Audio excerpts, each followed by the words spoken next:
Well, if we look back to Soviet times, and I think those who have good memories can agree, the Soviets were not trying to let the Lithuanians be Lithuanians.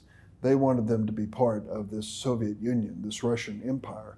And when it came to the economy of Lithuania, when it came to things as basic as the freedoms of people in Lithuania, the Kremlin in Moscow had the last word. I can recall, visiting Lithuania in 1978 for the first time under Soviet rule and seeing what the Soviets had done to basic things, religious practice, for example. People were very, very concerned that the Soviets were watching them when they went to church, and they didn't want to be too active or visible in professing their faith. The United States, its role in Lithuania is totally different. What we are looking for is the freedom of the people who live there. Let them decide their own future, their own lives. In terms of their economy, we can work with the Baltic economies, including Lithuania, but we don't want to control it. That's not our goal, as the Kremlin once had a goal in Lithuania. Well, I went to the Speaker of the House. I heard there was an election that was going to be held in Lithuania. It was a free election, a democratic election, and the Soviets were very upset about it. And I said to the Speaker of the House, we should send an official delegation of members of the House of Representatives and go to observe the election and to report back to the United States what we saw. And so we gathered 4 or 5 of us and prepared to travel to Lithuania for a week to monitor the election campaign and the actual election. Well, we ran into a problem right away. The Soviet Union was not going to give us a visa to go travel into Lithuania. Well, we did something which was bold and maybe foolhardy in some respects. We said, we're going anyway.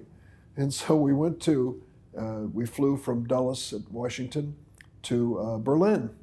And we stayed in Berlin with the hope of getting a visa from the Soviets to actually go into Lithuania. We were staying, I remember so well, at the Intercontinental Hotel in Berlin. And each day we would go through Checkpoint Charlie into East Berlin to the consulate for the Soviet Union and to ask for visas. And each day it ended the same way. A big bear of a man would say, "Yet," and off we'd go back to the hotel to return the next day through Checkpoint Charlie. And finally, after 5 or 6 days of us, they said, well, you can go, but you can only arrive Sunday night after the election. We took them up on it because by now this had become a big news story. Notions and ideas were flashing. Well, we have to remember at this moment in history when this was happening, we had the 2 superpowers, the Soviet Union and the United States. They had nuclear warheads. There was always a fear of the Soviets expanding into Europe. We had thousands of American troops stationed in Europe since World War II for that purpose. So there was a real Cold War tension going on.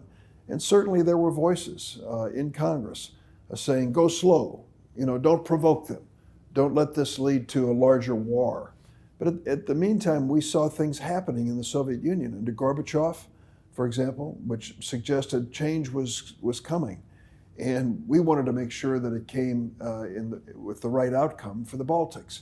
They were not powerful enough themselves, strong enough as nations. They had virtually no military, no independent military at that time. So we knew we had to speak up for them. Over this period of time. I'm sure many congressmen and senators were surprised to learn there were actually Lithuanians that they represented. But Lithuanian Americans really came together and spoke up. They did extraordinary things, helping the people of Lithuania as they went through this time. They gave them not only moral support, but they went way beyond that. We had Lithuanian Mercy Lift in Chicago, where many of my friends in the Lithuanian American community started collecting money and medical supplies and shipping them off to Lithuania. There were all sorts of efforts underway to show support.